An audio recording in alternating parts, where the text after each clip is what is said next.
This video is a collaboration with Hamza the historian.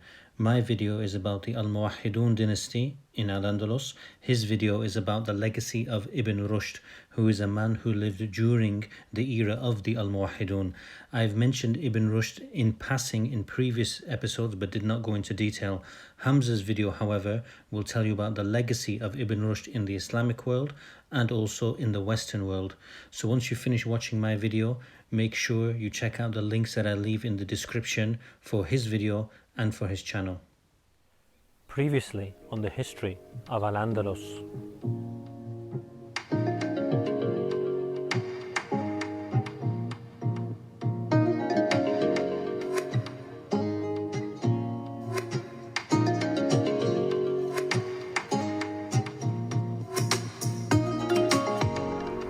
The Al-Muwahhidun were having problems when it came to ruling the Andalusi Muslims, and just as that was happening, a new movement of Berbers was arising across the straits in North Africa, and they were called the Al-Muwahhidun, or in English the Al-Mohads, and it translates as the monotheists.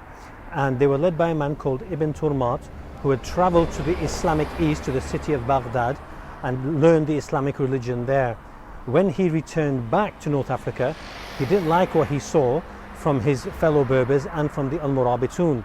He thought the Al-Muwahhidun had gone soft now that they'd become rulers, and he also thought that only himself and his new movement, the Al-Muwahhidun, had the correct understanding of Islamic monotheism. So the Al-Muwahhidun had problems on both sides of the straits.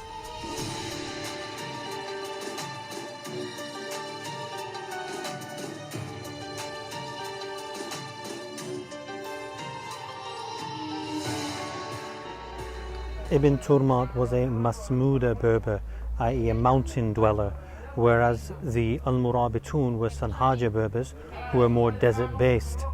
And Ibn Turmat claimed that he was the Mahdi, which is a guided figure in Islamic theology which will lead the Muslims during very, very dark times to good times. And he launched a guerrilla warfare campaign from the Atlas Mountains against the Al-Muwahhidun and managed to take all their North African holdings very quickly. He died during these campaigns and was replaced by his right-hand man, who was called Abdul Mu'min. He was the chap who was in control when they took the city called Marrakesh, which was originally inaugurated by the Al-Muwahhidun. That was in 1147. And in the very same year, Abdul Mu'min sensed his chance. He saw the Al-Muwahhidun were weak also across the straits, and so he crossed to Gibraltar, and he managed to take the most prestigious city in Al-Andalus that was left, and that was Ishbilia, also known as Seville.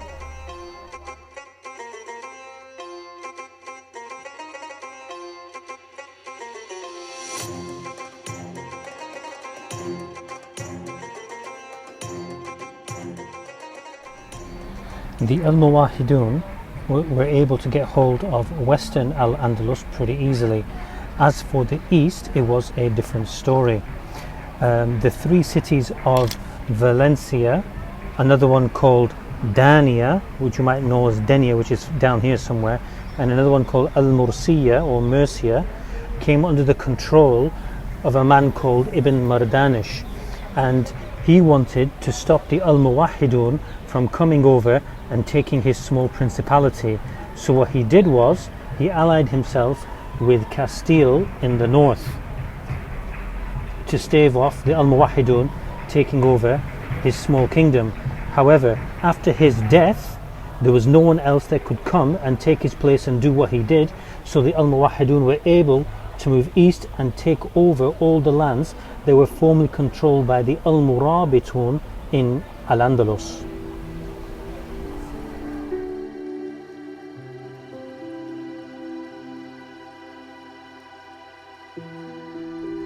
Muslim Taifa rulers allying with the Catholic states in the north in an attempt to keep hold of their small palace in their small little region is a clear indication that what was going on during this time period in the Iberian Peninsula was not a religiously motivated war. That would be overly simplistic. What was going on was people of one religion were fighting with and against people of different religions, depending on who would provide them the most benefit. This was a complex game of thrones to see who could gain the most power and the most land.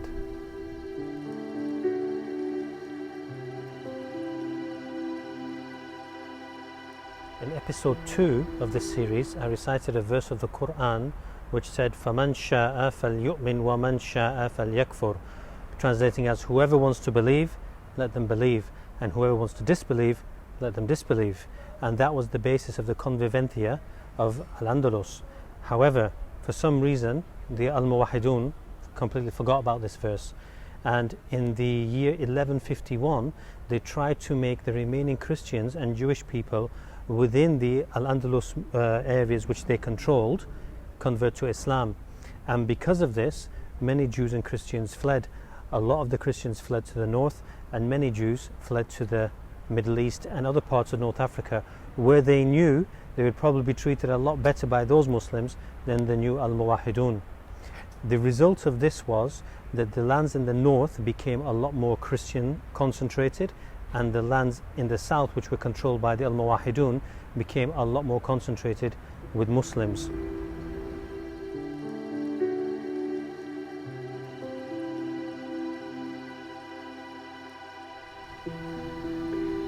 Remember that previous Berber dynasty, the Al-Muwahhidun, led by Yusuf ibn Tashfin, who refused to call themselves a caliphate?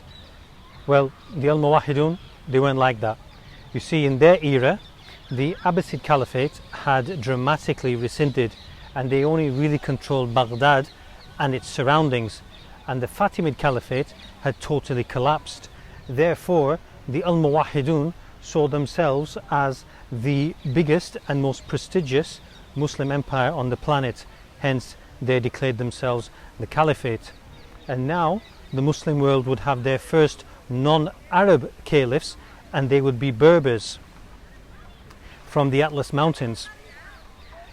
In the year 1170, the Al-Muwahhidun elevated the status of Seville to co-capital of the Caliphate with Marrakesh, meaning that Europe now had its second capital of a Caliphate, with Cordoba and Medina to Zahra being the first. As for the third and last, if you think you know the answer to that question, write it in the comment section below, and let me know what you think about the Al-Muwahhidun in general.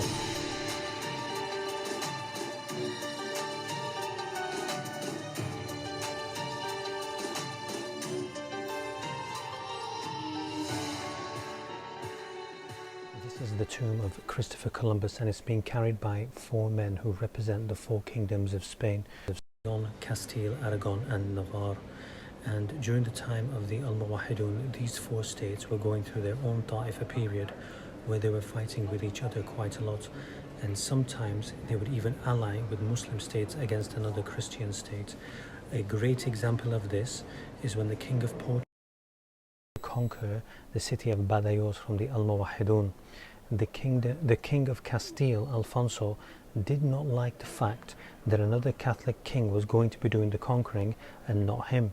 So he allied himself with the Al-Muwahhidun in order to prevent the kingdom of Portugal from conquering the city for the Catholics.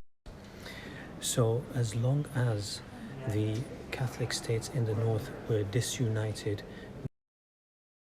they could defeat the Al-Muwahhidun.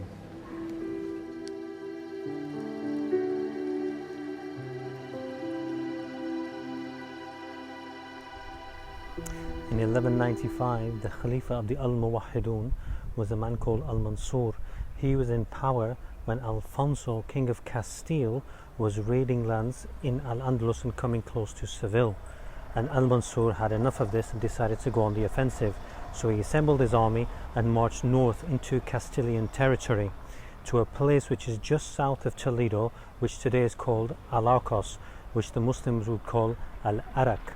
And Alfonso marched south to meet him, but he also called for reinforcements from the kingdom of Leon and the kingdom of Navarre. The scene was set for a major battle. Could the Al-Muwahhidun deliver?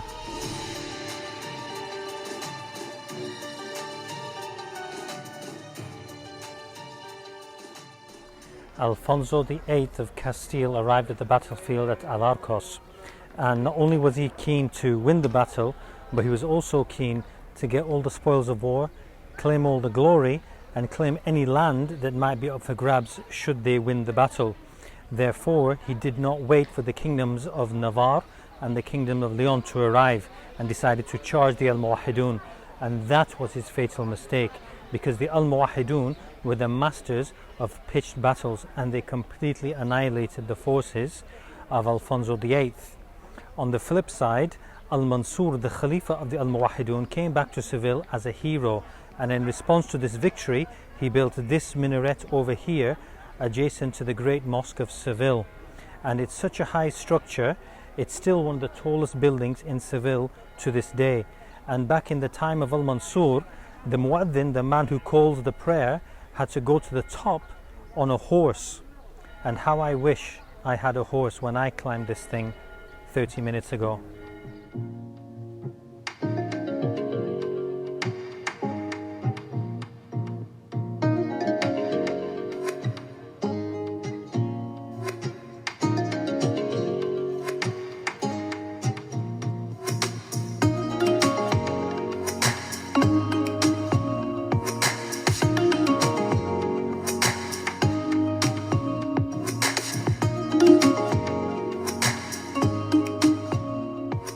This was the time period of the Crusades, and the victory at Al-Arcos came only 8 years after Salahuddin or Saladin had liberated Jerusalem from the Crusaders. Now the Khalifa of the Al-Muwahhidun and Al-Mansur and Salahuddin were the two most famous Muslim rulers on the planet, and they had good relations between each other. One of the titles of Salahuddin was Al-Nasir bid-Dinillah, and meaning the helper of God's religion. And Al-Mansur decided to name his son and heir after this title, so he called him Al-Nasir. But just as the Pope had called for a crusade in the Holy Land to try and recapture Jerusalem, except it failed, he also wanted the Catholic states in the north to unite in a crusade against the Al-Muwahhidun. And at the same time, the King of Castile, Alfonso VIII, was absolutely seething because he had lost the battle of Al-Arcos, and he wanted revenge big time.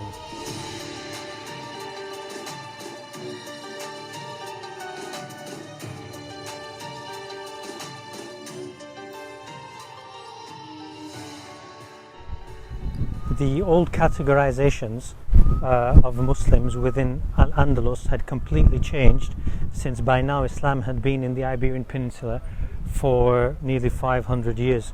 So previously there was Arab Muslim, Berber Muslim and Muwallad Muslim, but by now, by the time the Al-Muwahhidun were ruling the Iberian Peninsula, there was really only one identity, which was an Andalusi Muslim identity. And that was very different across the straits in North Africa, because the Al-Muwahhidun who were from there were very much Maghribi or North African in their outlook and in their culture. And in some respects, the Andalusi Muslims saw the Al-Muwahhidun as less cultured, less civilized and a bit below them. However, they were willing to allow them to keep on ruling them as long as they could keep the Catholic states in the north at bay and prevent the reconquest. So the trick for the Al-Muwahhidun was simple: just keep winning the battles. But how long could that go on for?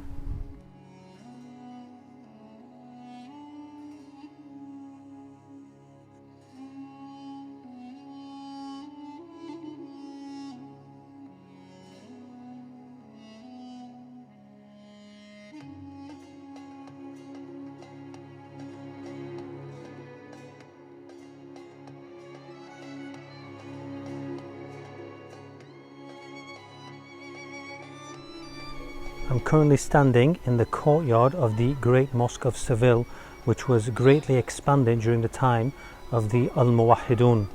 And as I said earlier, all these events were occurring during the time of the Crusades, and Salahuddin al-Ayyubi was very well aware of the exploits of the Al-Muwahhidun in Al-Andalus, and because he was happy with what they were achieving, he decided to name one specific part of Jerusalem after them. So right where the Wailing Wall is today, he called that the Maghribi Quarter, or the North African Quarter, because he was very happy with the Al-Muwahhidun.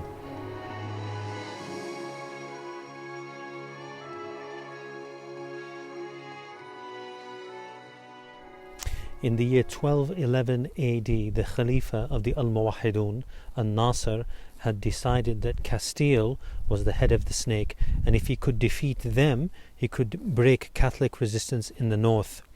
So he assembled a massive army in preparation to invade the following year. On the other side of the coin, the king of Castile, Alfonso, was seething because he lost the battle of Alarcos only a couple of decades before, but he wanted revenge. Except he knew he couldn't defeat the Al-Muwahhidun by himself, he needed help. So he sent a plea to the Pope for the Pope to ask the other states in the north of Iberia to join him in battle against the Al-Muwahhidun, and it worked. They all responded to the Pope's request. So the Kingdom of Leon, the Kingdom of Navarre, the Kingdom of Aragon, and even a couple of Crusader orders joined in, the Knights Templar and the Knights Hospitaller. The scene was set for an epic battle, and it would take place in the year 1212 AD.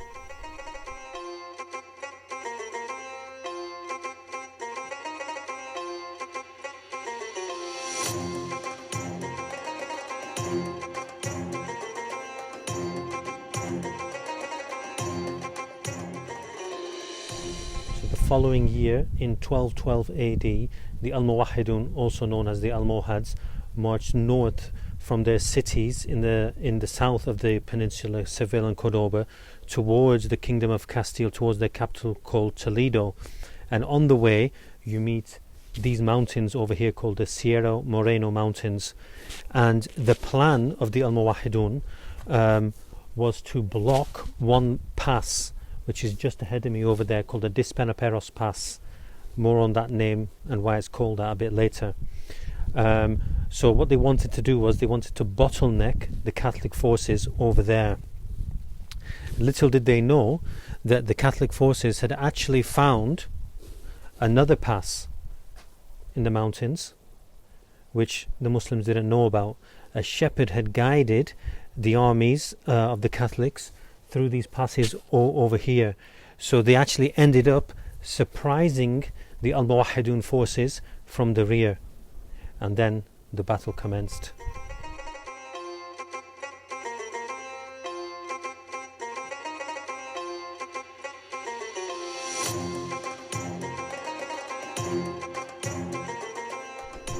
The resulting battle was not only a resounding victory for the Catholic coalition, it also represented a huge turning point in the balance of power in the Iberian Peninsula in favour of the Catholic states in the north.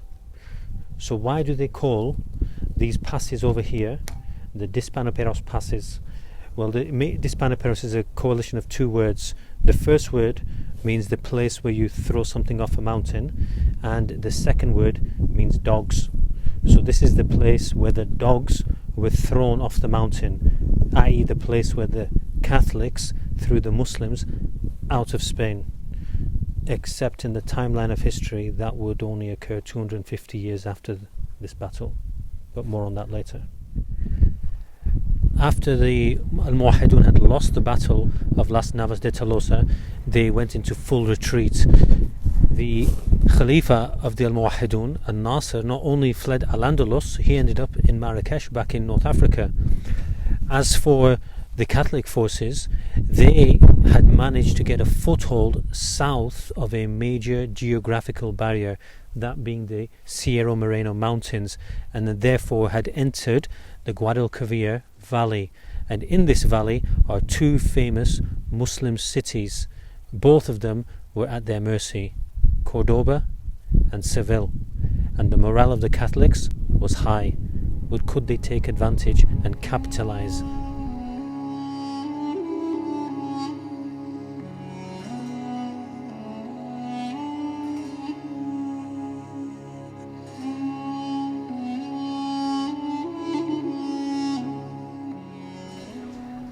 The Catholics could not take advantage straight away, because after they won the Battle of Las Navas de Tolosa, they started fighting amongst themselves like they had been doing for centuries. However, finally the kingdoms of Leon and the kingdoms of Castile were united under a man called King Ferdinand III, and he marched his armies down the valley towards Cordoba, and after a short siege the city fell, and he marched straight to the mosque. And unlike Abdurrahman al-Dakhil, who had bought the building from the Christians when he arrived, Ferdinand III took the building by force. Never again would the Muslim call to prayer be heard from the minaret. Never again would the Muslim faithful gather to pray in the mosque.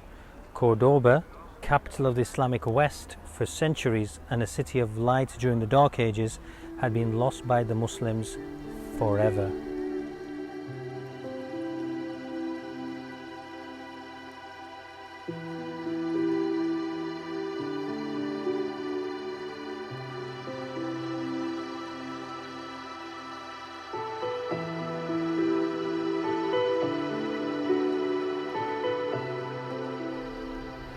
12 years after taking the city of Cordoba, Ferdinand III marched his troops down the Guadalquivir Valley and arrived at this city, Seville, in 1248. And after a short siege, the city fell, and once again the great mosque was converted into a church, and the minaret was converted into a bell tower. Now the Andalusi Muslims had lost their last major city in Al-Andalus, and more importantly, they did not have any leadership whatsoever, because the Al-Muwahhidun had fled back to North Africa. It looked like the curtains were being drawn on the history of the Muslims in Al-Andalus.